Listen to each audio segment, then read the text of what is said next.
Tahukah anda rakyat Sabah dan pengundi Sabah, terutama pengundi di Parlimen Sepanggar, pada tahun 2022, iaitu pada PRU yang ke-15, sebelum berlangsungnya PRU, kempen daripada PKR Pakatan Harapan di bumi Sabah, terutama khususnya di DUN di Parlimen Sepanggar, apa yang mereka maknai? Calonnya Mustafa Sakhmur.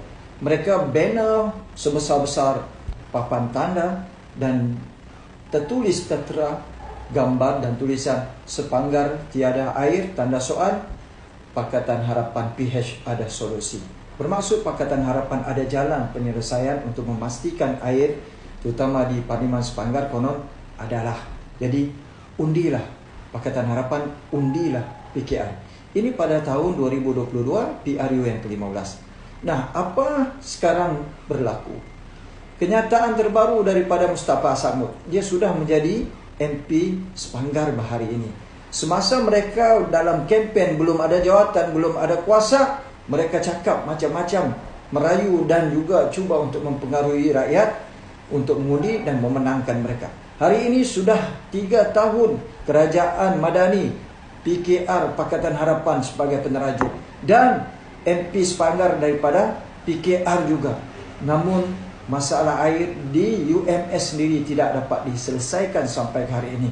Lagi-lagi yang duka ceritakan kita, kenyataan terbaru daripada MP Sepanggar sangat-sangat luar biasa dan mengecewakan. Apa dia kata? Isu air di UMS adalah tidak disengajakan. Banyak faktor yang menyebabkan, terutama masalah teknikal. Wah, sudah pandai diorang pergi tipu rakyat, pandai kelentong, pandai sudah spin. Kegagalan mereka sepanjang 5 tahun mentadbir GRS dan Pakatan Harapan di bumi Sabah dan 3 tahun sebagai kerajaan pusat, mereka cuba untuk alihkan, cuba untuk salahkan pihak pembangkang, terutama warisan. Namun mereka tidak mengkaji dan juga tidak memperbaiki diri mereka sendiri.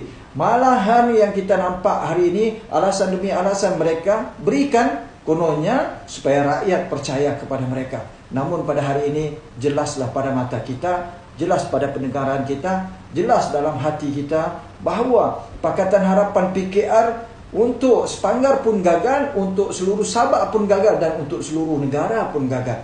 Kalaulah calon daripada Sepanggar ini pun boleh spin, boleh scam dan sebagainya, kamu jangan heran. Sebab bapa presiden dia dah jadi Perdana Menteri pun pandai kelentong, pandai tipu dan pandai scam rakyat.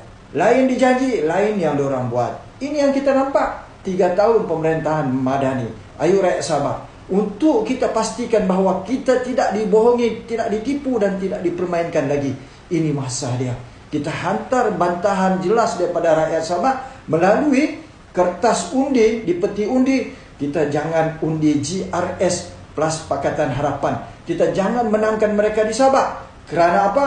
Kalau sekali lagi mereka akan bawa dakwah, mereka akan bawa janji-janji untuk pilihan raya negeri ke-17, jangan percaya. Sedangkan dulu punya janji, hari ini diorang kata dengan alasan yang berbeza pula. Apa jaminan? Tidak ada jaminan. Kita nampak bukti yang jelas, di peringkat pusat gagal, di negeri Sabah pun gagal. Hashtag selamatkan Sabah. Demi untuk anak bangsa, demi untuk politik yang lebih baik, ayo kita bersama-sama, kita tumbangkan GRS dan Pakatan Harapan yang jelas menipu dan membohongi rakyat Sabah.